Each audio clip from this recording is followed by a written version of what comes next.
If you're seeing news about a 2026 Ford Puma, you need to know what's really happening. It's not what you probably think it is. Ford isn't launching a brand new generation or even another big update for 2026. The truth is, the 2026 model is just a continuation of the massive update the Puma got back in early 2024. So the real story here isn't about 2026, it's about the huge changes that are now standard. And the biggest news of all is the brand new, all-electric Puma Gen-E. Let's break down what's actually new, starting with the inside, because it's completely different.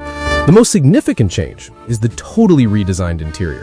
Ford ripped out the old dashboard. It's now built around a huge 12-inch touchscreen right in the middle.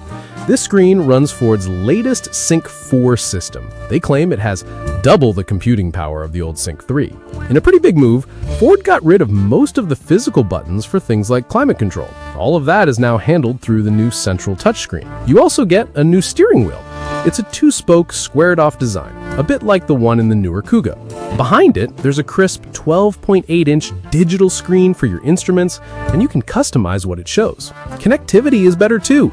The Sync 4 system supports wireless Apple CarPlay and Android Auto. It also has a standard 5G modem for live navigation and software updates over the air. But the biggest news of all for the Puma family is the all-electric Puma Gen-E.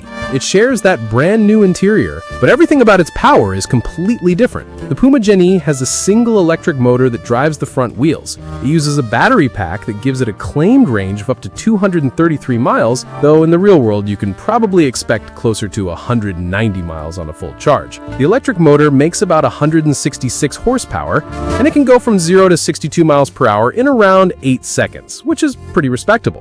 When it comes to charging, it supports 100 kilowatt DC fast charging.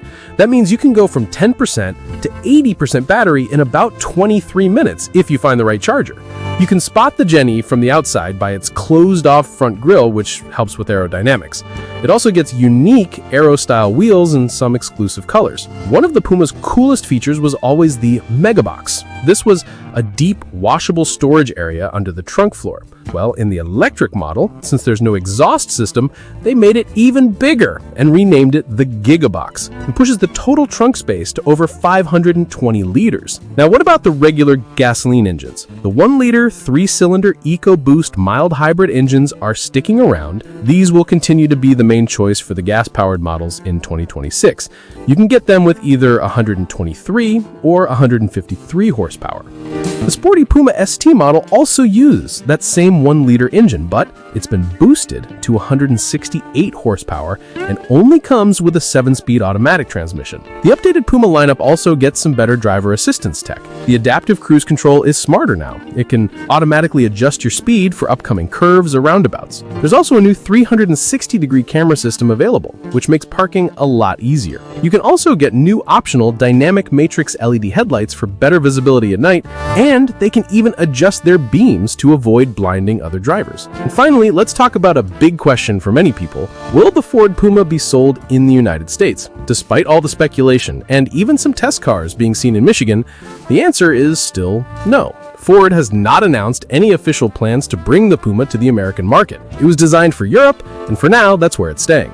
So, to sum it all up, the 2026 Puma is not some all-new car, it's the carryover of the big 2024 update, which brought a radical new interior and, most importantly, the all-electric Puma Gen-E.